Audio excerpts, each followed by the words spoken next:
আব্বু আব্বু, তুমি জানো আমাদের স্কুলে একজন নতুন টিচার আসছে। দেখতে অনেক ভালো। আমাকে অনেকগুলো চকলেট দিচ্ছে, আমাকে অনেক আদর করে। রাইসা, তোমাকে বলছি না বাহিরের মানুষ তোমাকে কিছু দিলে নিতে না, তারপরেও তুমি ওনার কাছ থেকে কেন নিলে? আব্বু, আমি তো নিতে চাইনি, ম্যাম আমাকে জোর করে দিচ্ছে। আজকের পর থেকে তুমি কখনো ওই টিচারের থেকে কিছু নিবে না। যদি তোমার টিচার কিছু বলে তাহলে বলবে আব্বু মানা করছে। কথাটা মনে থাকবে? ঠিক আছে আব্বু, আমি আর কখনো ম্যাম থেকে কিচ্ছু নিব না। ওকে, এখন রুমে গিয়ে পড়তে বসো। আব্বু তোমার রাফি চাচ্চুর সাথে কথা বলবো।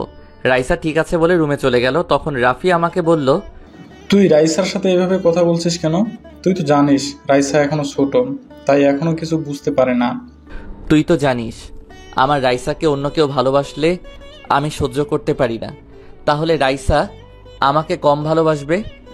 তোর ধারণা ভুল। সব মেয়েরা চায় মায়ের ভালোবাসা পেতে, কিন্তু রাইসা কখনো কি তার মায়ের ভালোবাসা পেয়েছে? পায়নি। তাই হয়তো টিচারের সাথে কথা বলতে ওর ভালো লাগছে। আমি চাই না রাইসাকে অন্য কেউ ভালোবাসুক। রাইসার বাবাও আমি, মাও আমি। তাকে ঘিরে আমার সব। আমার বাবা মা থেকেও না থাকার মতো। আর আমি ওদের কখনো ক্ষমা করব না। তারা নিজেদের স্বার্থে আলাদা হয়ে গেছে। আমার কথা একটাবার চিন্তা করলো না। দোষ করেছে তারা। আমার কি দোষ ছিল? তারা আমাকে এতিমের মতো রেখে চলে গেল কেন? কথাগুলো বলতে চোখ দিয়ে পানি পড়ে গেল। তখন রাফি বলল, থাক, কান্না করিস না। এটা তোর কপালে লেখা ছিল। আগের কথা ভুলে গিয়ে সামনের দিকে এগিয়ে চল। আমি তো তাদের কথা ভুলে গেছি। হঠাৎ তুই রাইসার বাবা মার কথা বললি, তাই ওদের কথা মনে পড়ল। আচ্ছা, ওসব কথা বাদ দে। আজকে মন্ত্রী বলছে তার সাথে দেখা করতে। আমি বলছি তুই ফ্রি হলে দেখা করে আসবি। ঠিক আছে, চল এখন গিয়ে দেখা করে আসি। এই বলে রাজু আর রাফি বাসা থেকে বেরিয়ে আসলো। আসার সময় খালাকে বলে আসলো রাইসাকে খাবার খাইয়ে ঘুম পাড়িয়ে দিতে। আর রাফি রাজু নিজের গাড়িতে উঠল। রাজুর গাড়ির সামনে এবং পেছনে 4টা গাড়ি আসছে, সবগুলোই রাজুর লোক। প্রায় 30 মিনিট পর মন্ত্রীর বাসায় চলে আসলো। রাজুকে দেখে মন্ত্রীর সিকিউরিটি গার্ড তাড়াতাড়ি গেট খুলে দিল। বাসার ভেতরে ঢুকে গাড়ি থেকে নেমে মন্ত্রীর বাসার দরজায় দাঁড়ালো। রাফি কলিং বেল চাপ দিল। কিছুক্ষণ পর আন্টি দরজা খুলে দিল। রাজু আর রাফিকে দেখে বলল, আরে রাজু, রাফি, তোমরা আসো, ভেতরে আসো। তা হঠাৎ আমার বাসায় কি মনে করে? আসলে আন্টি, আঙ্কেল আমাকে দেখা করতে বলেছে, তাই আসলাম আর কি। তা আঙ্কেল কোথায়? তোমার আঙ্কেল তো ওয়াশরুমে আছে, তোমরা সোফায় বসো, আমি তোমাদের জন্য নাস্তা পাঠিয়ে দিচ্ছি। থাক আন্টি, লাগবে না। আঙ্কেল কি জন্য ডেকেছে কথাগুলো শুনে চলে যাব। আপনাকে কষ্ট করতে হবে না। তুমি একটু বেশি কথা বলো। আমি তোমার কোনো কথা শুনতে চাই না। আজকে রাতের খাবার খেয়ে তারপর বাসায় যাবে। এই বলে মন্ত্রীর বউ চলে গেল। আসলে মন্ত্রীর বউ অনেক ভালো একজন মানুষ, কিন্তু মন্ত্রী এতটা ভালো না। এই কারণে মন্ত্রীর বউয়ের সাথে ভালোভাবেই কথা বলে রাজু। আর মন্ত্রীর বউ রাজুর জীবনের কাহিনী সব জানে।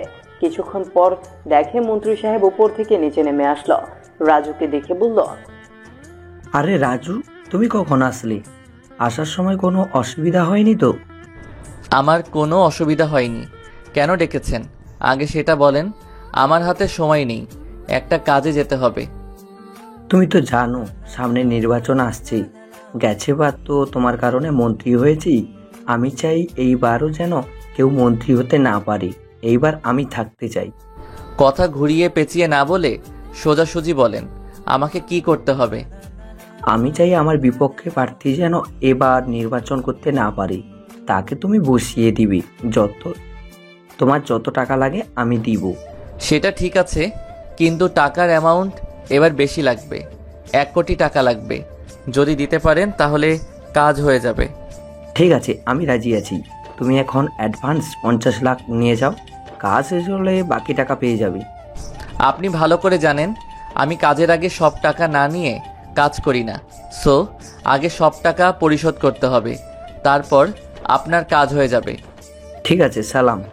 রাসেলকে 1 কোটি টাকা দিয়ে দাও। ম্যানেজার ঠিক আছে বলে ভিতরে গিয়ে 1 কোটি টাকার একটা সুটকেস নিয়ে আসলো। মন্ত্রী আমার হাতে টাকা দিয়ে বলল, এই নাও, এখানে পুরো 1 কোটি টাকা আছে। আমার কাজটা যেন হয়ে যায়। আজ পর্যন্ত এই রাজু কোনো কাজে ব্যর্থ হয়নি। আপনার কাজ মনে করেন হয়ে গেছে, আমরা এখন আসি। হঠাৎ আন্টি আমাদের সামনে এসে বলল, খাওয়া দাওয়া না করে কোথাও যাওয়া হচ্ছে না, খাবার খেয়ে তারপর বাসায় যাবে। আমি সব কিছু রেডি করেছি, তোমরা ফ্রেশ হয়ে টেবিলে গিয়ে বসো। কি আর করার, ওনার কথা ফেলতে পারলো না। রাজু আর রাফি ওয়াশরুমে ঢুকে ফ্রেশ হয়ে তাদের সাথে খাবার খেয়ে বিদায় নিয়ে চলে আসলো। তারপর রাজু তার আস্তানায় গেল। আস্তানায় গিয়ে দেখে রাজুর লোক নয়নকে চেয়ারে বেঁধে রাখছে। নয়ন রাজুকে দেখে বলল, তুই আমাকে ধরে এনেছিস কেন? যদি আমার ভাই জানতে পারে তুই আমাকে ধরে আনছিস, তাহলে তোকে দুনিয়াতে বাঁচিয়ে রাখবে না। তুই ভালো করে জানিস আমার কাজে কেউ বাধা দিলে আমি তাকে দুনিয়ায় বাঁচিয়ে রাখি না, তাহলে কেন আমার কাজে বাধা দিলি? তোর লোক আমার ভাইয়ের এরিয়া থেকে চাঁদা তুলতে গেছে, তাই ওদের বাধা দিয়েছি। আমরা কি কখনো তোর এরিয়া থেকে কখনো চাঁদা তুলেছি? তাহলে তুই কেন আমাদের এরিয়া থেকে চাঁদা তুলতে গেলি? শোন ভালো করে, আমি রাজু সব জায়গায় থেকে চাঁদা তুলবো, তোর ভাই রকি আমার কিছুই করতে পারবে না। তুই আবার আমার লোকের গায়ে হাত তুলছিস, আজকে তোকে মেরে তোর ভাইয়ের কাছে পাঠিয়ে দিব, দেখি তোর ভাই আমার ডা ফেলাতে পারে। তুই একটা ভীতু। তোর যদি এত সাহস থাকে আমার ভাইয়ের সামনে আমাকে মেরে দেখা, তাহলে বুঝবো তোর অনেক সাহস। তোকে আমরা মাফিয়া কিং জানবো। ঠিক আছে, তাহলে আমি তোর চ্যালেঞ্জ অ্যাকসেপ্ট করলাম। কালকে বিকালে তোর ভাইয়ের আস্তানায় গিয়ে তোকে মারবো। ওকে ছেড়ে দে। আমার কথা শুনে রাফি বলল, ওকে ছেড়ে দেওয়া কি ঠিক হবে? তাকে যদি মারতে না পারিস তাহলে ওদের সাহস বেড়ে যাবে। আরে ওকে আমি মারবো না, এইসব ছোটখাটো পাতি নেতাকে মেহেদি মারবে? হ্যাঁ, মেহেদি একাই ওদের জন্য যথেষ্ট। মানে মেহেদি তাহলেই বেঁচে আছে, ও এখনো মরে নাই। আমরা তো ভেবেছিলাম মেহেদি আর দুনিয়ায় বেঁচে নেই। সেটা সময় হলে দেখতে পাবি। তুই এখনো দাঁড়িয়ে আছিস কেন? যা তাড়াতাড়ি, তা না হলে তোকে আমার লোক মারতে মারতে বের করবে। এমনি কালকে তোর দুনিয়ার শেষ দিন। রাজুর কথা শুনে নয়ন দৌড় দিয়ে আস্তানা থেকে বেরিয়ে গেল। রাজু সবার কাছ থেকে বিদায় নিয়ে বাসায় চলে আসলো। কলিং বেল চাপ দেওয়ার পর খালা এসে দরজা খুলে দিল। রাজু খালাকে বলল, খালা, রাইসা কি ঘুমিয়ে গেছে? ও কি খাবার খেয়েছে? আমার কথা কিছু বলছে? হালকা খাবার খেয়েছে, তোমার কথা জিজ্ঞেস করছে। আমি বলেছি তোমার আব্বু একটু কাজে বাইরে গেছে, তুমি ঘুমিয়ে পড়ো, তোমার আব্বু কিছুক্ষণ পর চলে আসবে। তারপর অনেক কষ্টে ঘুম পাড়িয়ে দিছি। ও ঠিক আছে, আমি রুমে গেলাম। খাবার খাবো না, মন্ত্রীর বাসা থেকে খেয়ে আসছি। তুমি খাবার খেয়েছো? তুমি তো জানো তুমি না আসা পর্যন্ত আমি খাবার খাই না। খালা, তোমার এই জিনিসটা আমার ভালো লাগে না। খালি খালি আমার জন্য না খেয়ে বসে থাকো কেন? আমার কোনো ছেলে মেয়ে নেই, তোমাকে আমি নিজের ছেলের মতো দেখি, তাই তোমাকে ছাড়া খাবার খেতে পারি না। তুমি আমাকে রাস্তা থেকে তুলে এনে ঠাই দিছো, তোমাকে ছাড়া খাবার খাবো কেমন করে? খালা, আপনি আমার কেউ না, তারপরেও আপনি আমাকে নিজের ছেলের মতো দেখেন। তাহলে আমার আপন বাবা মা আমার সাথে এরকম করলো কেন, সেটা কি তুমি বলতে পারবে খালা? থাক বাবা, হয়তো তোমার কপালে লেখা ছিল। তুমি ওসব নিয়ে চিন্তা করো না, তুমি রুমে গিয়ে ফ্রেশ হয়ে শুয়ে পড়ো, আমি খাবার খেয়ে রুমে যাব। ঠিক আছে বলে নিজের রুমে চলে আসলো। রুমে এসে দেখে রাইসা কোলবালিশ জড়িয়ে ধরে ঘুমিয়ে আছে। মেয়েটার চেহারার দিকে তাকালে কেমন যেন খারাপ লাগে। ওর বাবা মা যদি বেঁচে থাকতো তাহলে মেয়েটা বাবা মা ছাড়া হতো না। আমারই ভুল ছিল রাইসার সাথে ওইভাবে কথা বলা। সব মেয়েরা চায় তার বাবা মা তাকে আদর করুক, কোলে বসিয়ে খাবার খাইয়ে দিবে, কপালে চুমু দিয়ে স্কুলে পাঠাবে। তাহলে রাইসার ব্যাপারে আপনাদের সংক্ষিপ্তভাবে ঘটনা খুলে বলি। রাজু একদিন একটা কাজ শেষ করে বাসায় যাচ্ছিল। হঠাৎ রাস্তার পাশে দেখে একটা মেয়ে বসে বসে কান্না করছে। তখন রাজু গাড়ি থামিয়ে ওর কাছে গেল। তখন রাজু ওকে বলল, কি হয়েছে মামনি, তুমি এত রাতে এখানে বসে বসে কান্না করছো কেন? তোমার আব্বু আম্মু কোথায়? ওরা আমার আব্বু আম্মুকে মেরে ফেলেছে, ওই জঙ্গলে আমার আব্বু আম্মু পড়ে আছে। আপনি আমার আম্মু আব্বুকে বাঁচান, আমি আম্মু আব্বুকে ছাড়া থাকতে পারবো না। রাজু মেয়েটার কথা শুনে জঙ্গলের ভেতরে গেল। ভেতরে ঢুকে দেখে মেয়েটা ঠিক কথা বলছে। দুজন ছুরি দিয়ে আঘাত করে মেরে ফেলছে। রাজু তাদের নাকের ডগায় হাত নিয়ে দেখে তারা আর বেঁচে নেই। তারপর রাফি এবং রাজুর কিছু লোককে ফোন দিয়ে আসতে বলল। তারা 10 মিনিটের মধ্যেই চলে এসেছে। পরে রাইসার আব্বু আম্মুকে একটা কবরস্থানের সামনে একটা হুজুরকে খবর দিয়ে এনে তাদের জানাজা দিয়ে দাফন সম্পূর্ণ করল। তারপর রাজু রাইসাকে রাজুর বাসায় নিয়ে আসে। রাইসা ঠিক হতে প্রায় 3 মাস সময় লেগে গেছে।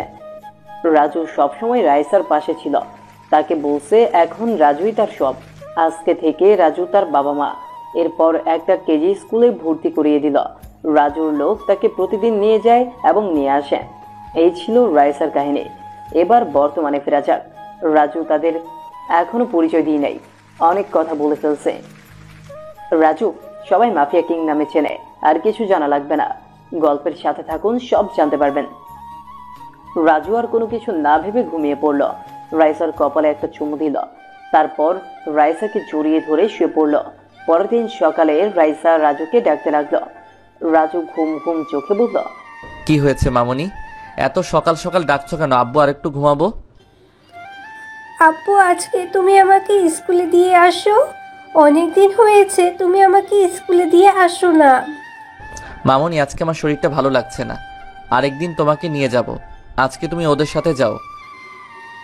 না, আজকে তুমি আমাকে স্কুলে দিয়ে আসবে। আমি তোমার লোকের সাথে যাব না। তুমি যদি আমাকে না নিয়ে যাও তাহলে আমি স্কুলে যাব না। কি আর করার। রাইসার জোড়াজড়িতে শোয়া থেকে উঠে রাইসাকে বললাম, ঠিক আছে মামুনি, তুমি রেডি হয়ে নিচে গিয়ে নাস্তার টেবিলে আব্বুর জন্য অপেক্ষা করো। আব্বু ফ্রেশ হয়ে আসছি। ঠিক আছে আব্বু, তুমি আমার লক্ষ্মী আব্বু, তুমি আমার বেস্ট আব্বু। উম্মুয়া। রাইসা রাজুর কপালে একটা চুমু দিয়ে রেডি হতে লাগলো। রাজু দাঁড়িয়ে না থেকে ওয়াশরুমে ঢুকে ফ্রেশ হয়ে আসলো। রাইসা রেডি হয়ে নিচে চলে গেল। রাজু একটা জামা গায়ে দিয়ে নিচে চলে আসলো। চোখে এখনো অনেক ঘুম রাজুর।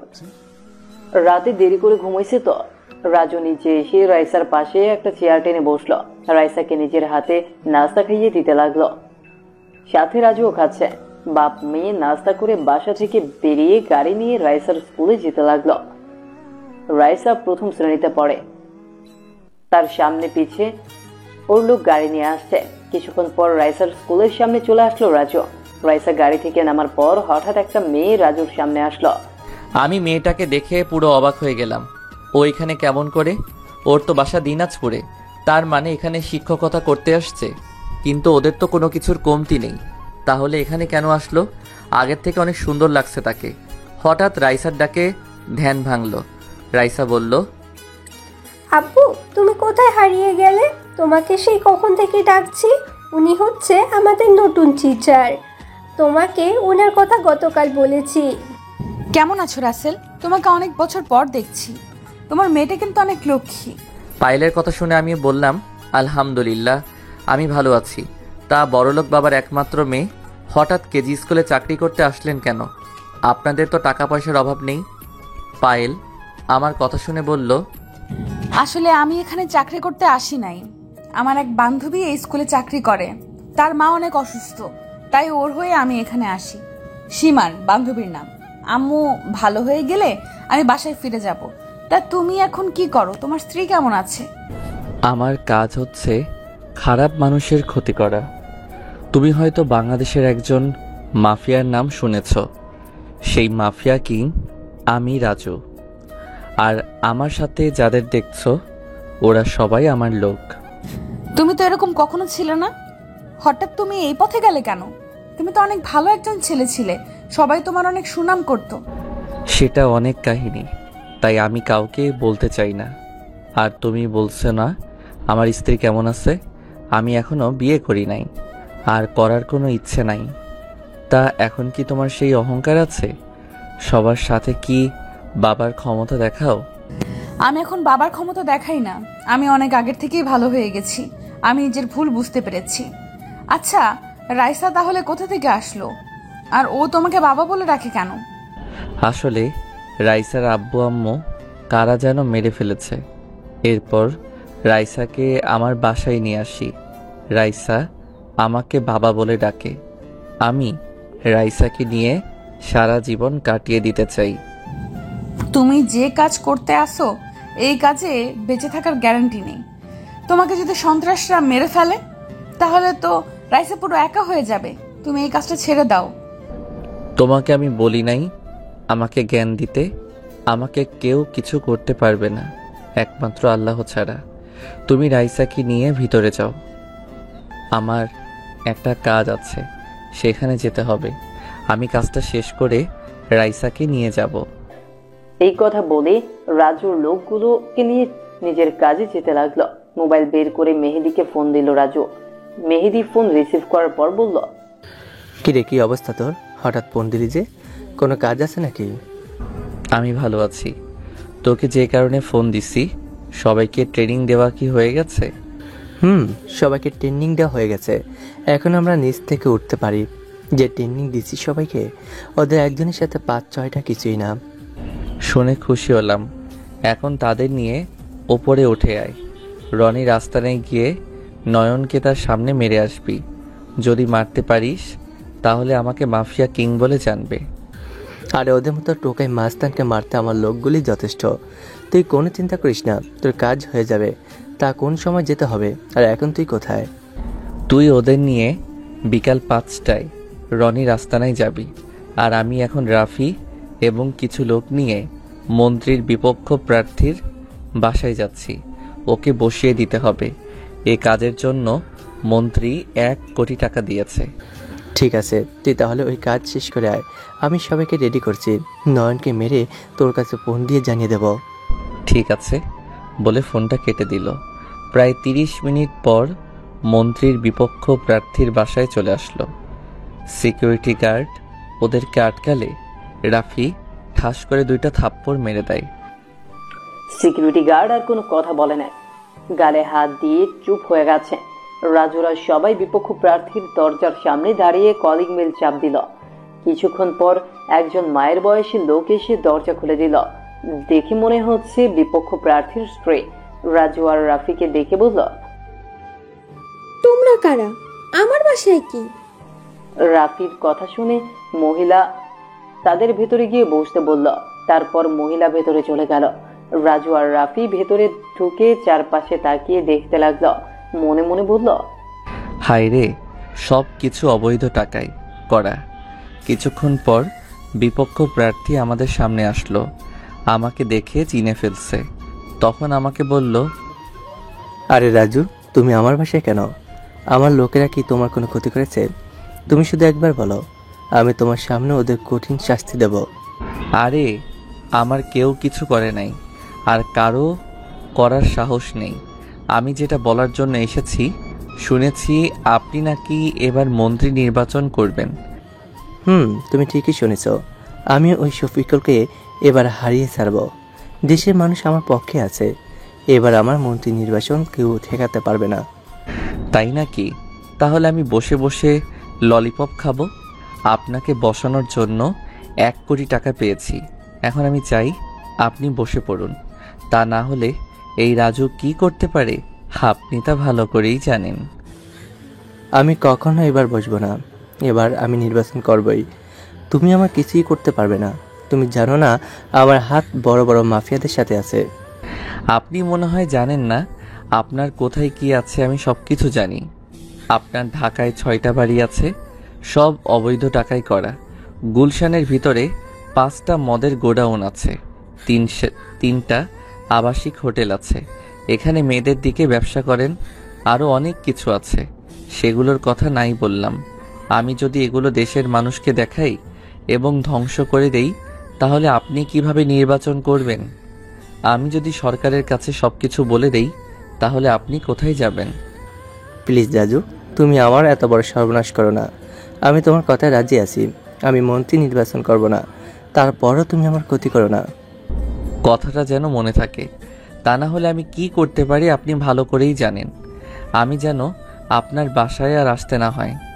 আবার যদি আসি তাহলে আপনি দুনিয়ায় বেঁচে থাকবেন না। এই বলে বিপক্ষ প্রার্থীর বাসা থেকে সবাই বেরিয়ে আসলো। বিপক্ষ প্রার্থীর বাসা থেকে বেরিয়ে সোজা স্কুলের সামনে চলে গেল। গেটের সামনে গিয়ে দেখে রাইসা আর পায়েল দাঁড়িয়ে আছে। রাজুকে দেখে রাইসা দৌড় দিয়ে রাজুর সামনে আসলো। কি ব্যাপার মামুনি, আজকে তোমার পড়ালেখা কেমন হয়েছে? কোনো শিক্ষক তোমার গায়ে কি হাত তুলছে? না আব্বু, এই স্কুলের সবাই অনেক ভালো, আমাকে সবাই আদর করে। আব্বু, ম্যাম তোমাকে কিছু কথা বলবে। ম্যাম, আপনি কি বলবেন আব্বুকে? আসলে রাজু, এখানে আমাকে কি একটা বাসা নিয়ে দিতে পারবে? সীমার বাসায় থাকতে আমার ভালো লাগছে না। তাদের 2টা রুম, একটাই ওর আব্বু আম্মু ঘুমায়, আরেকটায় সীমা আর ওর ভাই ঘুমায়, তার উপরে আমি। তাই বলছি আমাকে একটা বাসা খুঁজে দাও। পায়েলের কথা শুনে রাইসা রাজুকে বলল, আব্বু, তুমি ম্যামকে আমাদের বাসায় নিয়ে চলো। এখন থেকে ম্যাম আমাদের বাসায় থাকবে, আমার সাথে খেলবে, একসাথে কার্টুন দেখবে, আমার কাছে অনেক ভালো লাগবে। প্লিজ আব্বু, তুমি না করো না। তুমি আমার বাসায় থাকতে পারো, তবে আমার কোনো কিছুতে কথা বলতে পারবে না। আমি কখন কি করি, কোথায় যাই, অনেক রাতে বাসায় ফিরি কেন, এসব কথা আমাকে বলতে পারবে না। শুধু রাইসার কথা ভেবে তোমাকে বাসায় নিয়ে যাচ্ছি। ঠিক আছে, আমি তোমার কোনো কিছুতে এই কথা বলবো না, শুধু কিছুদিনের জন্য। সীমার আম্মু সুস্থ হলে আমি বাসায় ফিরে যাব। ঠিক আছে বলে পায়েলকে গাড়িতে উঠতে বললাম। রাইসাকে মাঝখানে বসালাম। আমি আর পায়েল রাইসার 2 পাশে বসলাম। কিছুক্ষণ পর বাসায় চলে আসলো। গাড়িতে কেউ কোনো কথা বলল না। গাড়ি থেকে নেমে রাজু, পায়েল এবং রাইসার দরজার সামনে দাঁড়িয়ে কলিং বেল চাপ দিল। কিছুক্ষণ পর খালা এসে দরজা খুলে দিল। তাদের সাথে পায়েলকে দেখে খালা বলল, রাজু, এই মেয়েটাকে, তাকে তো চিনতে পারলাম না। তোমার কি কিছু হয়? আসলে খালা, ও হচ্ছে পায়েল। আমরা দুজনে একসাথে দিনাজপুরে পড়েছি। এখানে একটা বান্ধবীর বাসায় এসেছে, তারপর সব খুলে বললাম। ও, এই ব্যাপার। আমার কোনো সমস্যা নেই মা, তোমার যতদিন মন চায় থাকতে পারো। রাইসা আর আমি বাসায় সবসময় থাকি। ঠিক আছে খালা, তুমি পায়েলকে একটা রুম দেখিয়ে দাও। আমি আমার রুমে গেলাম। আমি এখন একটু রেস্ট নিব। কোনো কিছুর দরকার হলে রাফি অথবা বাহিরের লোককে বলবে, তারা এনে দিবে। ঠিক আছে রাসেল, তুমি রুমে গিয়ে রেস্ট নাও। যদি খাবার খেয়ে ঘুম যেতে তাহলে অনেক ভালো হতো। ওকে খালা, আমি ফ্রেশ হয়ে আসছি। তুমি খাবার রেডি করো। আর পায়েল, তুমি ওপরের ডান পাশের রুমে চলে যাও, রুমে সব কিছু আছে। পায়েল ঠিক আছে বলে উপরে চলে গেল। রাজু আর কোনো কথা না বলে রাইসাকে কোলে করে নিয়ে রুমে চলে আসলো। বাপ মেয়ে দুজনে একসাথে গোসল করে রাইসাকে জামা কাপড় পরিয়ে দিয়ে রাজু একটা জামা গায়ে দিয়ে দুজনেই নিচে চলে আসলো। রাজু, খালা এবং রাইসা চেয়ার টেনে বসলো। তারপর পায়েলের জন্য অপেক্ষা করতে লাগলো।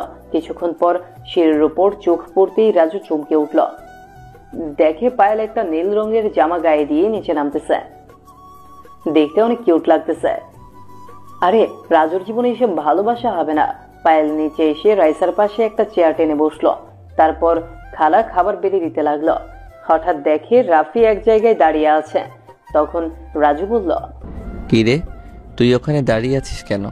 তোকে কি বলে বসাতে হবে? নাকি তোর লজ্জা করছে আমাদের সাথে বসতে?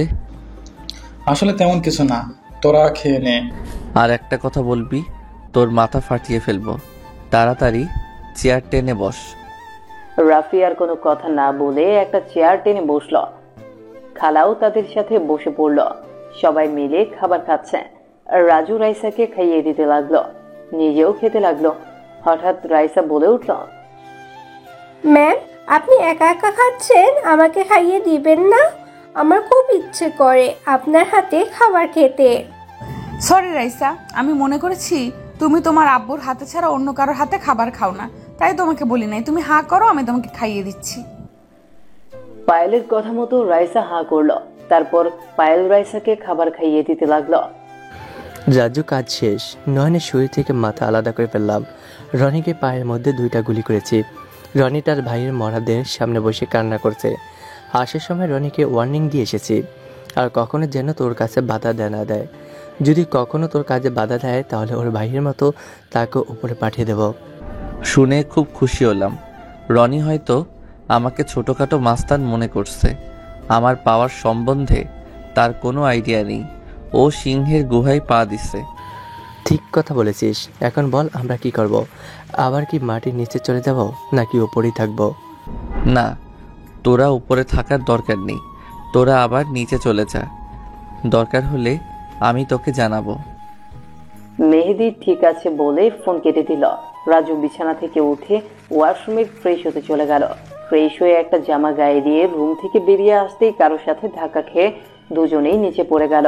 যার সাথে ধাক্কা খেলো সে আর কেউ না, পায়েল। পায়েলের ঠোঁটের সামনে রাজুর ঠোঁট। পায়েল ঘন ঘন নিঃশ্বাস নিচ্ছে। দুজন দুজনের দিকে তাকিয়ে আছে। ইচ্ছে করছে পায়েলের ঠোঁটের সাথে ঠোঁট লাগিয়ে দিতে, কিন্তু রাজু নিজেকে কন্ট্রোল করে তাড়াতাড়ি উঠে গেল। রাজু এক হাত বাড়িয়ে পায়েলকে উঠালো। তখন পায়েল বলল, সরি, আমি তোমাকে দেখতে পাইনি। তুমি এখনো ঘুমিয়ে আছো, তাই তোমাকে রুমে ডাকতে ঢুকেছিলাম। হঠাৎ তুমিও রুম থেকে বেরিয়ে আসলে। সমস্যা নেই, আমি কিছু মনে করি নাই। আর রাইসা কোথায়? রাইসা আমার রুমে পড়তে বসেছে, তাকে পড়া দেখিয়ে তোমাকে ডাকতে আসলাম। ঠিক আছে, আমি বাহিরে গেলাম, ফিরতে রাত হতে পারে। তুমি রাইসাকে খাবার খাইয়ে দিয়ে ঘুম পাড়িয়ে দিও। যদি কিছু মনে না করো একটা কথা বলি, আমি তোমাকে টাকা দিচ্ছি, আসার সময় আমার জন্য কিছু ক্যাডবেরি নিয়ে এসো। তোমার টাকা লাগবে না, আমার কাছে কি টাকা নেই? আমি বসে বসে খেলেও আমার টাকা ফুরাবে না। পায়েল আর কোনো কথা বলল না। রাজু বাসা থেকে বেরিয়ে আসার পর রাফি রাজুর সাথে আসলো।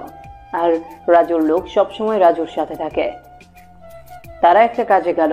কাজটা শেষ করে আসতে একটু বেশি রাত হয়ে গেছে। আসার সময় পায়েলের কথা মতো এক কার্টুন ক্যাডবেরি নিয়ে আসলো বাসায়। বাসায় আসার পর দরজার সামনে দাঁড়িয়ে কলিং বেল চাপ দেওয়ার পর পায়েল এসে দরজা খুলে দিল। রাজু পায়েলকে দেখে বলল, কি ব্যাপার, তুমি এখনো জেগে আছো কেন? রাইসা কি ঘুমিয়ে গেছে? তাকে খাবার খাইয়ে ঘুম পাড়িয়ে দিলাম। আমি তোমার জন্য অপেক্ষা করতে লাগলাম। খালা এতক্ষণ ছিল, আমি ওনাকে রুমে পাঠিয়ে দিছি। তো তুমি এত রাতে জেগে আছো কেন?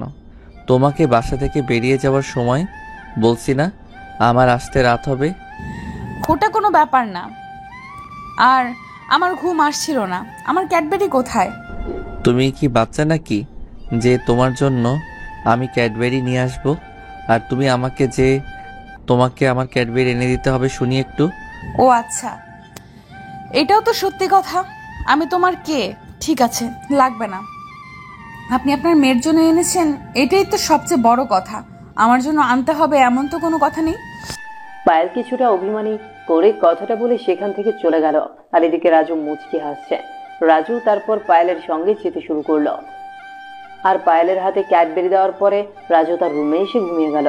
আর হঠাৎ করেই মাঝরাতে রাজুর মোবাইলটা বেজে উঠলো। আর রাজু ফোন হাতে নিয়ে দেখতে পারলো মেহেদি তাকে কল দিয়েছে। আর মেহেদি কল দিয়ে বলতে লাগলো, রাজু, জানি না কে বা কারা লোকজন নিয়ে আমাদের গোডাউনে অ্যাটাক করেছে, আমাদের সব কিছু পুড়িয়ে ফেলেছে। আমরা আগুন নিবানোর চেষ্টা করছি, তুই তাড়াতাড়ি আয়। রাজু কথাটা শুনে তাড়াতাড়ি করে উঠে গেল। আর তাড়াতাড়ি করে বাসা থেকে বেরিয়ে তার গাড়িতে করে সোজা চলে আসলো সেই গোডাউনের কাছে। গোডাউনের কাছে আসার পরে ফায়ার সার্ভিস এবং তার কিছু লোকজন আগুন নিভানোর চেষ্টা করছে। গোডাউনের মধ্যে প্রায় তার কোটি টাকার সম্পদ ছিল। আর এগুলো কিভাবে নষ্ট হয়ে যাচ্ছে রাজু দেখেই অনেক বেশি কষ্ট লাগছে। আর হঠাৎ করেই রাজুর মোবাইলটা বেজে উঠলো। আর মোবাইলটা বেজে ওঠার পরেই তখন উপাস থেকে কেউ একজন বলতে লাগলো, আমি তোকে বলেছিলাম না যে তুই আমার কোনো কিছুই করতে পারবি না, আর উল্টো এখন তোরই ক্ষতি হয়ে গেল। দেখতে পারলি আমার সঙ্গে লাগলে তোর কি অবস্থা হতে পারে? এটা তো শুধুমাত্র ট্রায়াল দেখানো হলো। যদি এর চেয়েও বেশি কিছু করার চেষ্টা করিস তাহলে পরবর্তীতে আমি কি করতে পারি সেটা তো তুই ভালো করেই জানিস। এখন তো বুঝতে পারলি আমি কে। তুই আমাকে বসার জন্য বলিস, তোর সাহস কত বড়! রফিক চৌধুরী, তুই আমার গোডাউনের মধ্যে হাত দিয়ে অনেক বড় ক্ষতি করে ফেলেছিস। কে গোডাউনে আগুন লাগার আগেও ছেলে তুই এই অন্যের শত্রু, কিন্তু এখন তুই আমার শত্রু হয়ে গেলি। তুই 3 ঘন্টা থাক, তোর এর চেয়ে বেশি কিছু হবে। আমার তো শুধুমাত্র সামান্য ক্ষতি হয়েছে, তবে এই সামান্য ক্ষতিটাই আমার কাছে অনেক বেশি কিছু। তুই আমার জায়গায় হাত দিয়েছিস, ক্ষতি কতটা হয়েছে সেটা বড় কথা নয়। আমার জায়গায় হাত দিয়ে সাহস দেখিয়েছিস, আর এই জন্য তোকে অনেক বড় মাসুল দেওয়া লাগতে পারে। রেডি থাক। তুই আমার কোনো কিছু করতে পারবি না। আমার সঙ্গে বড় বড় মাফিয়ারা রয়েছে, আর ওই মাফিয়াদের সূত্র হলো একমাত্র তুই। তার জন্যে আমি ওদের সঙ্গে হাত মিলিয়েছি। তোর তো শুধু এখন পতন হতে থাকবে। আর তুই নিজে থেকে একদিন আমার পায়ের কাছে এসে বলবি যে আমাকে ক্ষমা করে দেওয়ার জন্য আমি আপনার হয়ে কাজ করতে চাই। তুই নিজে থেকে একদিন এই কথা বলবি। তোর আন্ডারওয়ার্ল্ডে আর থাকা হবে না, বুঝতে পারলি? এই আন্ডারওয়ার্ল্ড শুধুমাত্রই রাজুর ছাড়া এই আন্ডারওয়ার্ল্ড অন্য কারো হতে পারে না, বুঝতে পারছিস? আমি যেদিন থেকে থাকবো না সেদিন এ আন্ডারওয়ার্ল্ড থাকবে না। এ আন্ডারওয়ার্ল্ড শুধুমাত্র আমার ব্যক্তিগত সম্পদ। তবে একটা কথা বলে রাখি, এরপরে আর আমার সঙ্গে লাগতে আসিস না। যদি আরেকবার লাগতে আসিস তাহলে কিন্তু তুই নিজে বরবাদ হয়ে যাবি। যেভাবে আছিস ঠিক সেভাবেই থাক। এত উপরে ওঠার চেষ্টা করিস না, আমাদের হাতে অনেক উপরে। এই বলে রফিক চৌধুরী কল কেটে দিল। আর রফিক চৌধুরী কল কেটে দেওয়ার পরে রাজু ভাবতে লাগলো কিভাবে কি হয়ে গেল। রফিক চৌধুরীর এত বড় সাহস হয়ে গেছে, সে কিনা গোডাউনের মধ্যে আগুন লাগিয়ে দিয়েছে তার লোকজনের মাধ্যমে। কিন্তু রাজু কেন যেন এটা বিশ্বাস করতে কষ্ট হচ্ছে। আর তখনই রাফি আর মেহেদি দুজনেই চলে আসলো। আর রাফি মেহেদি দুজনে আসার পর ওখান থেকে তখন রাফি বলতে লাগলো, আমার তো সত্যি ভাবতে কষ্ট হচ্ছে, সেটা হলো রফিক চৌধুরীর মতো লোক তোর গোডাউনের মধ্যে আগুন লাগিয়ে দিয়েছেন। ও কি করে জানতে পারলো তোর এখানে গোডাউন আছে? এসব কথা তোর জানার কোনো কথা নয়। আমি নিজেও বুঝতে পারছি না ও এত কম সময়ের মধ্যে আমার ব্যাপারে এত খোঁজ খবর কীভাবে নিল। সে তো আমার এসব সম্পর্কে, ব্যবসা সম্পর্কে তার কোনো আইডিয়া নেই। ও শুধু জানে আমি আন্ডারওয়ার্ল্ডের মাফিয়া কিং, আমার কোনো জায়গায় ব্যবসা রয়েছে। এটা তো ওর জানার কোনো কথা নয়, এটা শুধুমাত্র কয়েকজন জানে। তাহলে কি সেই কয়েকজন মিলে আমার সঙ্গে এটা করেছে? আমার তো মনে হচ্ছে আমাদের মধ্যে থেকে কেউ খবরটা লিক করে দিয়েছে রফিক চৌধুরীকে, আর তারপর রফিক চৌধুরী এটা সুযোগ নিয়ে এইসব কাজ করেছে। এখানে প্রায় কোটি টাকার মালামাল নষ্ট হয়ে গেছে। আমার মালামাল নষ্ট হয়েছে সেটা কোনো কথা নয়। মানুষ প্রায় 10 জনের মতো মারা গেছে। এই 10 জনের পরিবারকে আমি কি জবাব দিয়ে দিব? ওদের পরিবার, ওদের ফ্যামিলি যখন আমাকে প্রশ্ন করবে কেন লোকগুলো মারা গেল, কেন তাদের আপনজন মারা গেল, তখন আমি তাদেরকে কি উত্তর দিব? তখন আমার কি কোনো উত্তর দেওয়ার মতো কোনো কিছু থাকবে? সকালবেলা দেখবি সবাই চলে আসে। সবাই আসার পরে যখন জিজ্ঞেস করবে তখন আমি গিয়ে বলবো, এটা ভাবতেই তো আমার গা শিউরে উঠছে। থাক, এত টেনশন করার কোনো কিছুই নেই। কপালে যেটা আছে সেটা হয়ে গেছে। এখন খুঁজে বের করতে হবে কে বা কারা কার সাহায্যে নিয়ে এসব কাজ করেছে। ওই রফিক চৌধুরীকে আমরা দেখে নেব। ওই রফিক চৌধুরী কীভাবে নির্বাচনে পাশ করে সেটাই এখন দেখার পালা। এইভাবেই সারা রাত পার হয়ে যায়। আর সকালবেলা রাজু তাড়াতাড়ি করে তার লোকজন নিয়ে মন্ত্রীর বাসায় চলে আসলো। মন্ত্রীর বাসায় আসার পরে দেখতে পারলো মন্ত্রী হয়তো কোথাও বের হচ্ছিল। আর তখন রাজুকে দেখে বলতে লাগলো, রাজু, আমি তোমার ব্যাপারটা শুনেছি, টিভিতেও দেখলাম। তোমার সঙ্গে এই বিষয় নিয়ে আমি এসে কথা বলবো। আমি আপাতত একটা জায়গায় যাচ্ছি সম্মেলনে, তুমি চাইলে আমার সঙ্গে যেতে পারো। আপনার সঙ্গে এখন সম্মেলনে যাবার মতো পরিস্থিতিতে আমি নেই। আপনি সম্মেলনে পরও যেতে পারবেন। আগে আমার কথাটা শুনেন। আমার গোডাউন ফুরিয়েছে, সেটার ক্ষতিপূরণ নিতে আমি আপনার কাছে আসিনি। এখানে কার হাত রয়েছে সেটা আপনার কাছে জানতে এসেছি। আপনি নিশ্চয়ই জানেন। পাগল হয়ে গেছো? তোমার গোডাউনে কারা আগুন লাগিয়েছে সেটার খবর আমি কি করে জানবো? আমি তো আমার কাজ নিয়েই ব্যস্ত থাকি।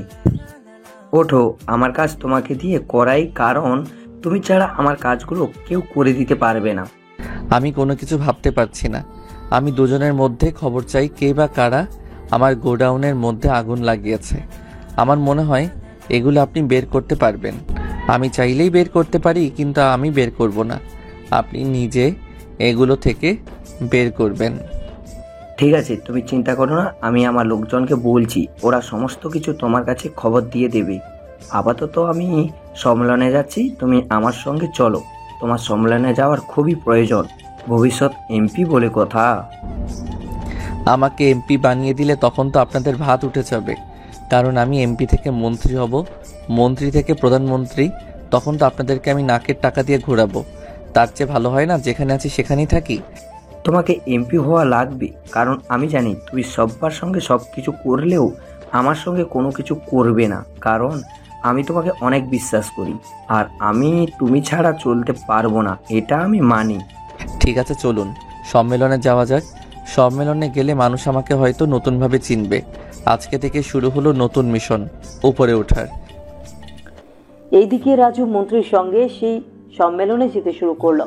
আর ওইদিকে লেডি কুইন রফিক চৌধুরীর সঙ্গে দেখা করলো। রফিক চৌধুরী তখন লেডি কুইনকে সবকিছু বলতে লাগলো রাজুর ব্যাপারে। আর সবকিছু শোনার পরে লেডি কুইন তখন রফিক চৌধুরীকে বলতে শুরু করলো, আপনি কোনো চিন্তা করবেন না, আপনি হবেন মন্ত্রী, আর এই নির্বাচনে আপনি জয়ী হবেন। ওই সাইফুল আর রাজু আপনার জন্য ক্ষতি করতে পারবে না। এটা তো শুধুমাত্র ট্রায়াল দেখালাম, এখনো তো অনেক কিছু বাকি আছে। আর এই রাজুকে আমি যদি আমার নিজের হাতে না মেরেছি, আমার নাম লেডি কুইন নয়। তুমি যেভাবে বলেছিলে আমি রাজুকে ঠিক সেভাবেই কথা বলেছি, কিন্তু আমার মনে হয় না রাজু আমাকে ছেড়ে দেবে। রাজু আমাকে যেখানে পাবে সেখানে গুলি করবে। আর রাজু কতটা ভয়ঙ্কর সেটা আমি ভালো করেই জানি। আমার তো ভয় করছে রাজু যদি আমাকে তার আগে মেরে দেয়। এত ভয় পাওয়ার কোনো কিছু নেই। আপনি যদি মন্ত্রী হতে পারেন তাহলে আমার জন্য অনেক সুবিধা হবে। আমি আপনার সকল ব্যবসা আমি খুব সহজে চালাতে পারবো, বুঝতে পেরেছেন? আর তাই আপনাকে মন্ত্রী হওয়া লাগবে। আর আপনাকে মন্ত্রী হতে যা কিছু করা লাগে সকল কিছু আমি খরচ করব, সকল কিছু আমি দেখব। আপনি শুধু দেখে যান আমি কি করি। সেটা ঠিক আছে, কিন্তু আমাকে পর্যাপ্ত পরিমাণে সাপোর্ট সিকিউরিটি দেওয়া লাগবে। আমার পাশের লোকগুলোকে আমি নিজেই বিশ্বাস করতে পারছি না, কারণ ওরা রাজুর কাছে কোনো কিছুই না। মাসি, রাজুর ব্যাপারে আরো ভালো করে খোঁজ নেওয়া লাগবে না? কে আছিস রাজুর ব্যাপারে ভালো করে খোঁজ নে। তার আগে পেছনের ভবিষ্যতের সব কিছু খুঁজে বের কর। আমার সব কিছু জানা লাগবে। আর ওর কাছে থেকে আন্ডারওয়ার্ল্ডে আমার দখল করা লাগবে যেভাবেই হোক। লেডি কুইনের কথায় তার লোকজন সকলেই তাদের কাজে লেগে পড়ল। রাজুর ব্যাপারে সব খুঁজে বের করল। রাজু সম্মেলনের কাজে অনেক বেশি ব্যস্ত হয়ে পড়ল। মন্ত্রী সবার সামনে ঘোষণা করলো এবারের এমপি ইলেকশনে রাজু প্রার্থী। মন্ত্রী নিজের বক্তব্য দেওয়ার মাঝেই কথাটা বলেছে, আর রাজু এসব শোনার জন্য প্রস্তুত ছিল না। রাজুর কোনো ইচ্ছে নেই এসব রাজনীতি করার জন্য। আর এদিকে লেডি কুইন তার লোকজন দিয়ে রাজুর ব্যাপারে সবকিছু খুঁজে বের করলো। আর রাজুর ব্যাপারে সবকিছু খুঁজে বের করার পরে তখন লেডি কুইনের লোকরা বলতে লাগলো, বস, আমার কাছে খবর এসেছে রাজু তার মেয়ে এবং আরেকটি মেয়ে নিয়ে তাদের বাসায় থাকে। তবে ওর বাসা অনেক সিকিউরিটি গার্ড, ওখানে প্রবেশ করা অসম্ভব। আমাদের যা কিছু করা লাগবে বাইরে থেকে করতে হবে। ওর মেয়েটা ওর নিজের নয়, ওই মেয়েটা রাস্তা থেকে পেয়েছিল। কে যেন তার মা বাবাকে খুন করে দিয়ে যায়। আর রাজু তখন ছোটবেলা থেকেই তাকে লালন পালন করতে শুরু করে। এখন রাজু তার নিজের মেয়ের মতোই তাকে ভালোবাসে। কখনো এমনটা মনে হয় না যে তার নিজের মেয়ে নয়। রাজু তাকে নিজের মেয়ের মতোই মনে করে। আর তার মেয়েকে এখন পায়েল নামে একটা মেয়ে এসেছে। আর রাজুর মেয়ে ও নতুন মেয়েটা তার মায়ের মতোই ভালোবাসে। আমার মনে হয় পায়েল এবং রাজুর মধ্যে ভালোবাসার সম্পর্ক রয়েছে। আর ওরা কিছুদিন পরে হয়তো বিয়েও করতে পারে। আর ওদের রান্নাবান্না করার জন্য তার সম্পর্কের খালা রয়েছে। গুড, আমি তো এগুলোই চেয়েছিলাম জানার জন্য। এগুলো জানতে পেরে আমার অনেক উপকার হলো। এখন কোনোভাবে যদি একবার রাজুর মেয়ে এবং তার ভালোবাসার মানুষ পায়েলকে তুলে আনতে পারা যায়, তাহলে রাজুর সব কিছু আমার কাছে চলে আসবে। কিন্তু এটা অনেক বেশি রিস্ক হতে পারে। বস, এটা আসলে অনেক বেশি রিস্ক হয়ে যাবে, কারণ রাজুর লোকজন ছায়ার মতো ওদের পাশে থাকে। তবে বোঝা যায় না যে ওদের কেউ সিকিউরিটি দিয়ে রাখছে। আমি গোপন সংবাদের মাধ্যমে এগুলো জানতে পেরেছি। যা করা লাগবে সবকিছু সামনাসামনি থেকে করতে হবে, যেন রাজুর লোকজন কোনো দেশে বসে থাকতে না পারে। আর ওরা যেন কোনো কিছু করতে না পারে। হ্যাঁ, আমি খুব ভালো করে বুঝতে পারছি। থাক, এসব কিছু নিয়ে আর তোর টেনশন করতে হবে না। এবার যা করার সব কিছু আমাকেই করতে হবে।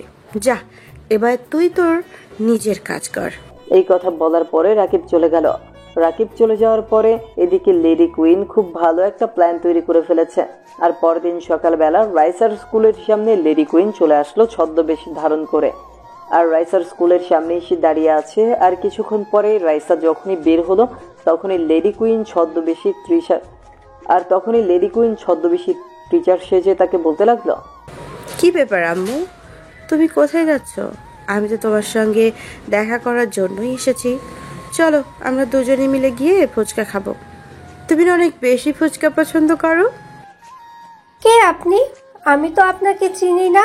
আর আমি আপনার সঙ্গে ফুচকা খেতে কেন যাব? আমার নতুন আম্মু আসবে, তার সঙ্গে আমি বাসায় গিয়ে ফুচকা খাবো। আমি বাইরের জিনিস খাই না, বাবা নিষেধ করে দিয়েছে, বুঝতে পারছেন আপনি? ওকে, তাহলে তো খাওয়া যাবে না। তাহলে তোমাকে আমি চকলেট কিনে দেই, তুমি চকলেট খাবে? আমার কাছে অনেকগুলো চকলেট রয়েছে, তুমি চকলেট নাও, এখানেই খাও। না, আমি তো আপনাকে চিনি না, আপনার কাছ থেকে খাবো কেন? দাঁড়ান, আমি আম্মুকে ডাক দিয়েছি। আরে ডাকতে হবে না, আমি তোমার একটা আন্টি হই, বুঝতে পেরেছো? তোমার বাবা আমার খুব ভালো বন্ধু, আর তুমি আজকে থেকে আমাকে আন্টি বলে ডাকবে, বুঝতে পেরেছো? না, আমি আপনাকে আন্টি বলে ডাকবো না। আমি আপনাকে চিনি না মানে চিনি না। বাবা বলে দিয়েছে অপরিচিত কারোর সঙ্গে কোনো কথা না বলতে এবং তাদের হাতে কোনো কিছু না খাওয়ার জন্য। সেটা তো অপরিচিত মানুষদের জন্য, আর আমি তো তোমার বাবার পরিচিত। তুমি আমাকে কখনোই দেখোনি, আমি আসলে এখানে থাকি না, তো সেই জন্য তুমি আমাকে চিনতে পারছো না। তবে সমস্যা কোথায়, আমরা তো পরিচিত হয়ে নিব। এই যে এখন পরিচয় হয়ে নিচ্ছি তোমার সঙ্গে। তুমি ভিডিও গেমস পছন্দ করো, তোমার জন্য আমি একটা টেপ কিনে নিয়ে এসেছি, এই নাও। লেডি কুইন যখনই বক্সটা দিতে যাবে তখনই পেছন থেকে পায়েল রাইসাকে ডাক দেয়, আর রাইসা এটা না নিয়ে দৌড়ে তার কাছে চলে গেল। তার কাছে চলে যাওয়ার পরে রাইসা তখন পায়েলকে বলতে লাগলো, আম্মু জানো, আমাকে না একটা আন্টি চকলেট দিতে চেয়েছে, তার উপর আবার ভিডিও গেমস খেলার জন্য ট্যাব দিতে চেয়েছে। আমি ওইগুলো নেইনি, কিন্তু উনি বলেছেন উনি নাকি আমার আন্টি হয়। ওই যে দেখো, উনি গাড়িতে করে চলে যাচ্ছে। শোনো, তুমি আমার আগে কখনোই এখানে গেটের কাছে আসবে না, বুঝতে পেরেছো? আর এই বিষয়ে এখনই তোমার আব্বুকে কোনো কিছু বলার প্রয়োজন নেই। যদি আবারও আসে তাহলে তুমি তোমার আব্বুর কাছে বলবে, বুঝতে পেরেছো? আর অন্যের দেওয়া কোনো জিনিস কোনো কিছু খাবে না আমাকে না বলে, আগে আমাকে জানাবে, তারপর তুমি খাবে, ওকে? এই কথা বলার পরে পায়েল এবং রাইসা দুজনেই বাসায় চলে আসলো। বাসায় আসার পরে ফ্রেশ হয়ে খাওয়া দাওয়া করলো, আর এদিকে রাজুর জন্য অপেক্ষা করতে লাগলো। কিন্তু এদিকে রাজু তার কাজে ব্যস্ত থাকায় দুপুরে বাসায় আসতে পারছে না। আর এদিকে পায়েল তাকে বারবার কল দিয়েই যাচ্ছে, আর পায়েলের কলটা রিসিভ করলো। আর কলটা রিসিভ করার পরে পায়েল তখন রাজুকে বলতে লাগলো, কি ব্যাপার, তুমি কোথায় আছো? তাড়াতাড়ি করে বাসায় আসো, আমরা দুইজনেই খাবার খাওয়ার জন্য একসঙ্গে বসে আছি। তখন আসবে? আর কখন আসবে আমরা খাবো? এসব বাজে বাজে কাজ না করলে তোমার পেটের বাচ্চা হজম হয় না, তাই না? সবাই মিলে একসঙ্গে খাবার খাবো, রাইসা নিজেই বলেছে যে বাবাকে ছাড়া খাবে না, তো এখানে আমি কি করতাম? প্লিজ, আমি এখন অনেক ব্যস্ত আছি, তাই এখন আমি বাসায় এসে খাবার খেতে পারবো না। তুমি রাইসাকে নিয়ে খাবার খেয়ে নাও, বুঝতে পেরেছো? আমাকে ফোন করো না এখন। আমি যখন ছিলাম না তখন তো তুমি ঠিকই রাইসার থেকে সময় দিতে, আর এখন আমি এসে গেছি তো এই জন্য তোমার আর গায়ে লাগছে না। ঠিক আছে, তোমার আশা লাগবে না, তুমি তোমার কাজ নিয়েই ব্যস্ত থাকো। আর আজকে বাসায় কিভাবে ঢুকবো সেটাই আজকে দেখবো। তুই বুঝতে পারছো না কেন আমি সত্যি অনেক বেশি ব্যস্ত আছি, যার জন্য আমি আসতে পারবো না। প্লিজ তুমি রাইসাকে মানিয়ে তুমি নিজেও খেয়ে নাও, ওকে? এইদিকে তখনই রাজু কল কেটে দেয়। রাজু কল কেটে দেওয়ার পরে তখন পাশে থাকা রাফি রাজুকে বলতে লাগলো, দোস্ত, মেয়েটা তোকে অনেক বেশি ভালোবাসে রে। এটা তোর কাছে কোনো কিছুই চায় না, শুধু চায় তোর কাছে থাকার জন্য। এটা সব কিছু ছেড়ে দিয়ে তোর ভালোবাসার জন্য এসে গেছে। তুই আর তাকে আর কষ্ট দিস না, তুই এবার তাকে বিয়ে করে নে। যেহেতু তোরা একই বাড়িতে আছিস, তাই কোনো কিছু হওয়ার আগেই তোরা বিয়েটা করে নে। তুই সব কিছু জেনেও আমাকে বিয়ের কথা বলছিস? এখন কি আমার বিয়ে করা সম্ভব? আর এমন তো না যে আমি এসবের জন্য পাগল হয়ে গেছি। হ্যাঁ, ওর প্রতি আমার ফিলিংস কাজ করে, এটা ঠিক আছে, কিন্তু ভাই দেখ, বিয়ে মানে তো অন্য কিছু। ওর অন্য রুমে থাকে, আমি অন্য রুমে থাকি, তাহলে তো সমস্যা কোথায়? হ্যাঁ, এটা তুই ঠিক বলেছিস, কিন্তু দেখ, একটা মেয়ে যখন ভাববে যে ও তো আমার হাজব্যান্ড, আর একটা মেয়ে যখন মনে করবে তার স্বামীকে তার আগলে রাখা সম্ভব, তাহলে এটা অন্যরকম ভালো লাগা। মানে আমি তোকে বলে বোঝাতে পারছি না। ও তো এখন তোর স্ত্রী না, ও কি বলে শান্তি পাবে? তুই কি বোঝাতে চাচ্ছিস আমি খুব ভালো করে বুঝতে পারছি। ঠিক আছে, তুই যেহেতু বলছিস আজকেই কাজী অফিসে গিয়ে আমরা বিয়ে করে নেব। আর রাইসাল থাকে ও আপন করে নিয়েছে। এখন আম্মু বলতে শুরু করে দিয়েছে অন্তত পক্ষে রাইসার জন্য হলেও পায়েলকে আমার কাছে রাখতে হবে। আবারও তুই ভুল কথা বললি। রাইসার জন্য নয়, তুই তোর নিজের ভালো থাকার জন্য পায়েলকে তোর সঙ্গে রাখবে। আর রাইসা তো অন্য সাবজেক্ট। পায়েল রাইসা কেউ অনেক বেশি ভালোবাসে। তারপর রাজু তার নিজের কাজ করতে শুরু করলো আর বিকেলবেলা বাসায় ফিরল।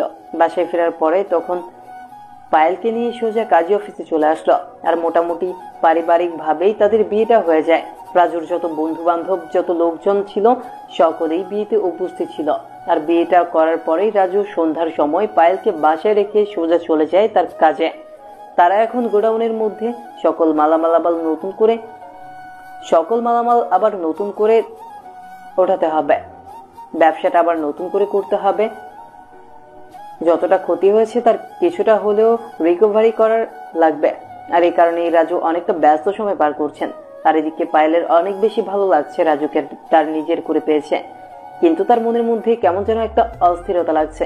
আর এই কারণেই রাইসা তাকে বলতে লাগলো, সত্যি কি এখন আমি তোমাকে নিজের আম্মু হিসাবে পেয়ে গেছি? তুমি তো আমাকে ছেড়ে কখনোই যাবে না। কথা দাও, আমি তোমাকে এবং বাবাকে একই সঙ্গে চাই, ওকে? না মা, তোমাকে ছেড়ে আমি আজকে থেকে কোথাও যাব না, কারণ তোমার বাবা তো আমাকে সারা জীবনের জন্য এই বাড়িতে রেখে দিয়েছে, বুঝতে পেরেছো? রাইসা এবং পায়েল দুজনেই কথা বলতে লাগলো আর দুষ্টুমি করতে লাগলো। আর এদিকে রাজু তার নিজের কাজে ব্যস্ত ছিল। আর রাজুর কাছে মেহেদি কল দিল। মেহেদি কল দেওয়ার পরে রাজুকে যেটা বললো সেটা শোনার জন্য মোটেও প্রস্তুত ছিল না রাজু। মেহেদি তখন উপাস থেকে বলতে লাগলো, বস, আমি সব কিছু জানতে পেরে গেছি। এটা পেছনে কে আছে, কে তোকে পেছন থেকে বাজ দেওয়ার চিন্তা ভাবনা করছেন। যাকে এত সম্মান করিস, যাকে এত ভালোবাসিস, তার জন্য এত কাজ করে দিলি, সেই তোকে পেছন থেকে ছুরি মেরে দিয়েছে। মন্ত্রী লেডি কুইনের সঙ্গে হাত মিলিয়েছে গোপনে, আর মন্ত্রী নিজে থেকেই এসব কাজ করাচ্ছে।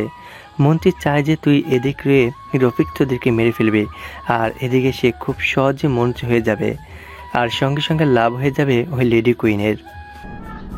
ঠিক আছে, আজকে রাতেই মন্ত্রী খেলাটা শেষ করব। শালার এত বড় সাহস, ও আমাকে পেছন থেকে ছুরি মেরে দিয়েছে, আমার লোকগুলোকে মেরে ফেলেছে। ওদের পরিবার এখনো পর্যন্ত আহাজারি করছে। তাহলে আমি সব কিছু ব্যবস্থা করি, তুই সব কিছু ব্যবস্থা কর। ওই মন্ত্রীকে আজকে পৃথিবী থেকে বিদায় করে দেব। তার কত বড় সাহস, এসে পেছন থেকে এভাবে ছুরি মেরে দিয়েছে। আমি সকালে প্রমাণ পেয়ে গেছি, আমি তোর কাছে সব কিছু পাঠিয়ে দিচ্ছি। আমার কাছে সিসি ক্যামেরা ফুটেজ রয়েছে, এখানে মন্ত্রী এবং কথা বলেছে, কথার রেকর্ড সহ রেকর্ড করা হয়েছে। এই বলে রাজু তার অন্য একটা গোডাউনে চলে আসলো। এটা তার অন্য একটা আস্তানা। আর আস্তানায় আসার পরে রাজুর যত লোকজন ছিল সবাইকে একসঙ্গে বলতে লাগলো কিছু কথা। আর এদিকে লেডি কুইন আর তার লোকজন গিয়ে রাইসাকে কিডন্যাপ করে নেয়। আর এদিকে কিডন্যাপ করে নিয়ে যায় জঙ্গল বাড়িতে। সেখানে মন্ত্রী এবং তার সকল লোকজন রয়েছে। আর এদিকে মন্ত্রী তার লোকজন দিয়ে রফিক চৌধুরীকে মেরে ফেলেছে। পায়েল খুবই ভালো করেই বুঝতে পারছিল যে এমন কিছু হতে যাচ্ছে তাদের সঙ্গে। আর পায়েল তখন ওদেরকে বলতে লাগলো, তোরা রাজুর যে পরিমাণ ক্ষতি করেছিস তার জন্য তো রাজু তোদেরকে একমাত্র মৃত্যুই দিতে পারে, কিন্তু আমাদের দুজনকে তুলে এনে অনেক বড় ভুল করে ফেলেছিস।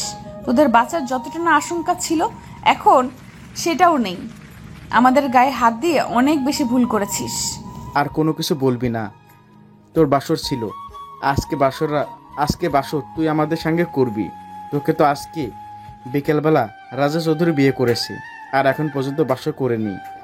আর আজকে আমাদের সঙ্গে বাসরাত করবি সবার সামনে।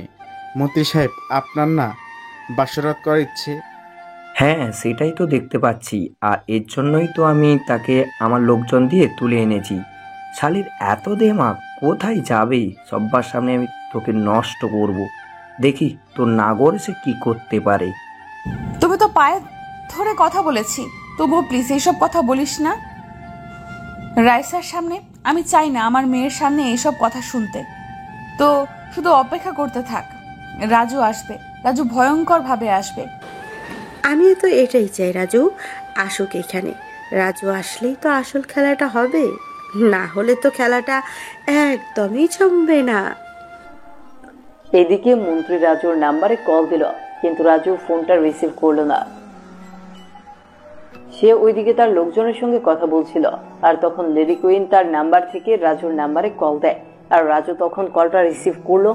রাজু কল রিসিভ করার পর উপাস থেকে লেডি কুইন রাজুকে বলতে লাগলো, কি ব্যাপার রাজু চৌধুরী, আপনি কেমন আছেন? আপনার তো মনে হয় এখন অনেক দুঃখ, তাই না? তা আমাকে নিয়ে কথা বলছিলেন নাকি? তোদের সব কিছু আমি মেনে নিয়েছি, কিন্তু আমার মেয়ে আর আমার স্ত্রীকে কেন কিডন্যাপ করে নিয়ে গেছিস? তোদের সব কিছু সমস্যা আমাকে নিয়ে আমার সঙ্গে যা করার করবি, তা আমার ফ্যামিলিকে কেন এখানে টেনে এনেছিস? ওরা তো তোকে কোনো ক্ষতি করেনি। ও তাই তো, তা তুই তো আমার বোনটাকে মেরে ফেললি। আমার বোন তো তোর কাছে বাঁচার জন্য চেয়েছিল, কিন্তু তুই তো বাঁচতে দিসনি। তুই তাকে নৃশংসভাবে হত্যা করেছিস। এইগুলো কি করে আমি ভুলে যাব? তোর বোন কথাটা খারাপ ছিল, সেটা এই বাংলাদেশের মানুষ জানে। একজনের ড্রাগসের বড় ডিলার ছিল, বুঝতে পারছিস? আর আমি যদি আগে জানতাম যে তুই আছিস, তাহলে তোকেও আমি ক্ষতি করে অনেক আগে মেরে ফেলতাম। আমি আমার নিজেকে তৈরি করার জন্য এতদিন বিদেশে ছিলাম, আর তোকে মারার জন্যই বাংলাদেশে এসেছি। তোকে মেরে আমি পুরো আন্ডারওয়ার্ল্ডের দায়িত্ব নেব। এই আন্ডারওয়ার্ল্ড শুধুমাত্রই আমার থাকবে, শুধুমাত্র আমার।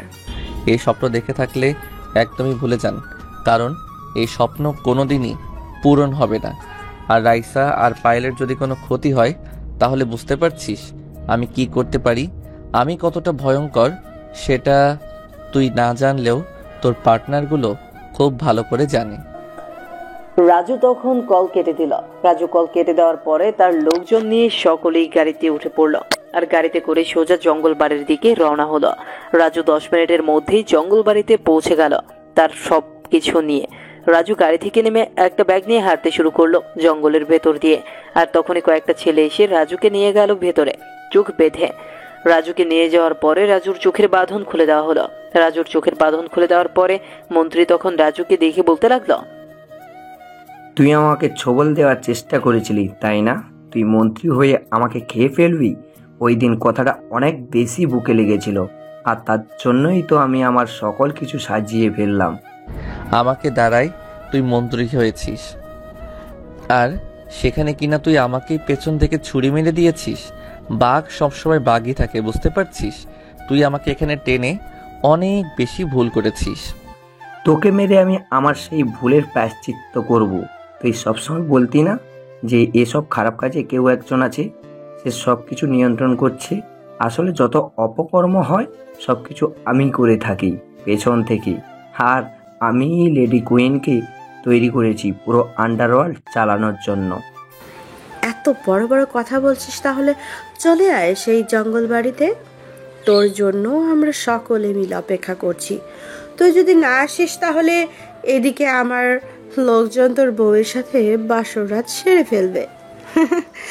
তা আবার তোর মেয়ের সামনে কতটা খারাপ লাগবে বলতো? সময় মাত্র 20 মিনিট। 20 মিনিটের মধ্যে সব কিছু নিয়ে জঙ্গল বাড়িতে চলে আয়। আর হ্যাঁ, হলেও তো একজন নিয়ে আসার চেষ্টা করবি, তা না হলে তো বুঝতেই পারছিস কি হতে পারে। তখনই সবাই মিলে রাজুকে মারতে আসলো, কিন্তু রাজু ওদেরকে মেরে মাটিতে শুইয়ে দিচ্ছে। ওরা রাজুর সঙ্গে কোনোভাবেই পারছে না। আর এটা দেখে লেডি কুইন তখন রাইসা আর পায়েলকে মারতে গেল। পায়েলকে ইচ্ছে মতো থাপ্পড় দিচ্ছে, আর শেষ পর্যন্ত রাজু তার নিচের মারামারি বন্ধ করে দেয় এটা দেখে। আর তখন রাজুকে বলতে লাগলো, তোদের যা কিছু প্রয়োজন সকল কিছু আমার সঙ্গে কর, আমাকে মেরে ফেল, তবুও আমার একটু দুঃখ থাকবে না। কিন্তু পায়েল আর রাইসার কোনো ক্ষতি করিস না, ওদের কোনো কিছু হয়ে গেলে আমি সইতে পারবো না। এই কথা বলার কি দরকার? কে আছিস, রাজুকে একটু আদর যত্ন করে দে। এতদিন পর আমার সঙ্গে দেখা করতে এসেছে, অথচ আদর যত্ন করবি না? এইটা হতে পারে না। এইটা তো আমি চাই তোর কষ্ট দেখতে, আমার অনেক বেশি ভাল লাগছে। কে আছিস, পায়েলকে বিছানায় নিয়ে যা, ওর সামনে সবকিছু শেষ করে দে। আর তখনই রাকিবের কথা শুনে পায়েলের হাতের বাঁধন খুলে দেওয়ার পরে পায়েলকে টানতে টানতে নিয়ে যায় সামনে থাকা চেয়ারের উপর। আর চেয়ারের উপর বসিয়ে দেওয়ার পরে তার উপর ঝাঁপিয়ে পড়ার চেষ্টা করছে। আর তখন রাজু সবকিছু বলল। প্লিজ থাম, আমি সব কিছু রাজি, তোদেরকে আমি সব কিছু লিখে দিতে রাজি আছি। কোথায় এই সাইন করতে হবে তাড়াতাড়ি দে, আমি সাইন করে দিচ্ছি। তবুও প্লিজ ওদেরকে ছেড়ে দে। এইভাবে তুমি তোমার সব কিছু নিজের হাতে নষ্ট করে দিও না। আমাদের কারণে তুমি কেন তোমার এত বছরের সাধনা নষ্ট করে ফেলবে? শুধু তুমি আমাদের চিন্তা করছো, একটাবার দেশের মানুষের কথা চিন্তা করছো না? ওরা যদি একবার ক্ষমতায় আসে তাহলে ওরা কি করতে পারে তুমি বুঝতে পারছো না? পুরো দেশটাকে তছনছ করে ফেলবে। আমার কাছে তোমরাই সব কিছু। তোমাকে আমি আমার নিজের জীবনের থেকেও অনেক বেশি ভালোবাসি, আর এ কারণে তোমাদের জন্য সব কিছুই করতে পারি আমি। রাজু যখনই সাইন করতে যাবে তখনই চারপাশ থেকে গোলাগুলির আওয়াজ ভেসে আসলো। রাজু সাইন না করে পাশে থাকা পিস্তল দিয়ে ওদেরকে গুলি করতে শুরু করলো। আর গুলি করতে করতে রাইসা এবং পায়েলের কাছে চলে আসলো। আর ওদের হাতের বাঁধন খুলে দেওয়ার পরে রাইসা এবং পায়েলকে পাঠিয়ে দিল বাইরে পাঠিয়ে দেওয়ার পরে রাজু তখন তার মেশিন গান দিয়ে ওদেরকে গুলি করতে লাগলো পাখিদের মতো ঝাঁকে ঝাঁকে ওদেরকে গুলি করছিল রাজুর লোকজন। আর ওরা এত তাড়াতাড়ি চলে আসবে কোনোভাবেই আন্দাজ করতে পারেনি। লেডি কুইন যখনই দেখতে পারলো তার সকল লোককে মেরে ফেলা হচ্ছে তখনই সে পালিয়ে যাওয়ার সিদ্ধান্ত নিল। পালিয়ে যাচ্ছিল আর তখন মেহেদি সেটা খুব ভালো করেই দেখতে পায়। রাজুর এদিকে গুলি করতে ব্যস্ত ছিল আর মেহেদি তখন রাজুকে ডাক দেয়। আর মেহেদি নিজেও লেডি কুইনকে একটা থাপ্পড় মারলো। আর থাপ্পড় মারার পরে বলতে লাগলো, তুই কি ভেবেছিস এভাবে পালিয়ে যাবি আমাদের হাত থেকে? কখনোই না, আমাদের হাত থেকে পালিয়ে যেতে পারবি না। তোকে ধরার জন্য এতদিন ধরে ওয়েট করছিলাম। মানুষে এত ক্ষতি করেছিস যে মানুষের অভিশাপে তুই আরো শেষ হয়ে যাবি। আমাকে ছেড়ে দে, তুই আমার হয়ে কাজ কর, তোকে অনেক টাকা দিব। রাজুকে মেরে ফেল আর তোকে আমি পুরো বাংলাদেশ দিয়ে দিব। আর আমি দুবাই থেকে সব কিছু নিয়ন্ত্রণ করব। তুই পুরো বাংলাদেশের দায়িত্ব পেয়ে যাবি। তুই কি ভাবছিস আমি এসব কিছুর জন্য তোকে ছেড়ে দেব? কখনোই না। কারণ ও আমার শুধু বন্ধু না, ও আমার নিজের ভাই। ও আমাকে কোনো কিছুর অভাব দেয়নি। আর রাজুর সঙ্গে আমি বিশ্বাসঘাতকতা করব এটা দিয়ে ভাবলে কি করে? আমি চাইলে পুরো বাংলাদেশের দায়িত্ব নিতে পারি রাজুর কাছ থেকে। রাজু অনেকবার আমাকে বলেছে, কিন্তু আমি নেইনি। এসব কিছু আমি চালাতে পারবো না। আমি যেভাবে আছি ঠিক সেভাবেই ভালো আছি। রাজু তখনই চলে আসলো। রাজু আসার পরেই লেডি কুইনকে ইচ্ছে মতো থাপ্পড় দিতে লাগলো। মারতে মারতে মুখ দিয়ে নাক দিয়ে রক্ত বের করে ফেলেছে রাজু। আর তখনই ওই দিক থেকে মন্ত্রী তখন রাজুর দিকে গুলি যখনই ধরতে যাবে তখনই রাজু তার পিস্তল দিয়ে মন্ত্রীকে গুলি করে দেয়। আর মন্ত্রীকে গুলি করে দেওয়ার পরে মন্ত্রী ছটফট করতে করতে কাটা মুরগির মতো মারা গেল। আর এদিকে লেডি কুইন অনেক বেশি ভয় পেয়ে গেল। আর তখনই রাজু বলতে লাগলো, তুই যে অন্যায় করেছিস, যার জন্য শুধুমাত্র শাস্তি হতে পারে মৃত্যু। দেশের মধ্যে ড্রাগসের পুরো বন্যা বইয়ে দিয়েছিলি। তো লোকজন ড্রাগসের দিকে এতটা আসক্ত হয়ে গিয়েছিল যে টাকা না পেয়ে নিজের মা বাবাকে খুন করা পর্যন্ত শান্ত হতো না। শুধুমাত্র এসব কিছু তোর কারণে হয়েছে। আমি জানি আমি অনেক বেশি ভুল করছি, অনেক অন্যায় করছি, অনেক পাপ করেছি। তবুও আমি তোর কাছে মাপ চাইছি। আমি এসব কিছু চাই না। তোর জিনিস তৈরি থাকবে, আমাকে মাফ করে দে। তোকে মাফ করব আমি? ঠিক এরকমটা মাফ হয়তো আমার লোকজন তোর কাছে চেয়েছিল, কিন্তু ওদেরকে তুই জীবিত পুড়িয়ে মেরেছিস। গোডাউনের মধ্যে আমার মেয়ে এবং আমার ভালোবাসার মানুষ, তারা তো কোনো অন্যায় করেনি, কিন্তু তুই ওদেরকে তুলে নিয়ে এসেছিস। তারপর রাজু আর কোনো কথা না বলে ওকে গুলি করে দেয়। আর গুলি করে দেওয়ার পরে ছটফট করতে করতে সেখানেই মারা গেল। তারপর রাজু সবাইকে নিয়ে চলে আসলো বাসায়। আর পায়েলকে বাসায় নিয়ে আসার পরে পায়েল কিছুটা আপসেট হয়ে আছে। মেয়েটা অনেক বেশি ভয় পেয়েছে। রাইসা গাড়িতেই ঘুমিয়ে গিয়েছিল আর রাইসাকে ঘুম পাড়িয়ে দেয় রাজু। ঘুম পাড়িয়ে দেওয়ার পরে রাজু রাইসার পাশে শুয়ে আছে। আর কিছুক্ষণ পরে পায়েল চলে আসলো। পায়েল এসে রাজুর বুকে শুয়ে পড়লো আর কান্না করছিল।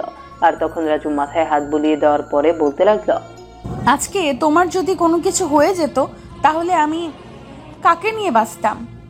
তুমি যে আমার শেষ সম্বল। আমি সব সময় আল্লাহর কাছে দোয়া করেছিলাম আমি যেন তোমার কাছে আবারও ফিরে আসতে পারি। কি ব্যাপার, তুমি এভাবে কান্না করছো কেন? আমি তো আছি তোমার পাশে, তাই না?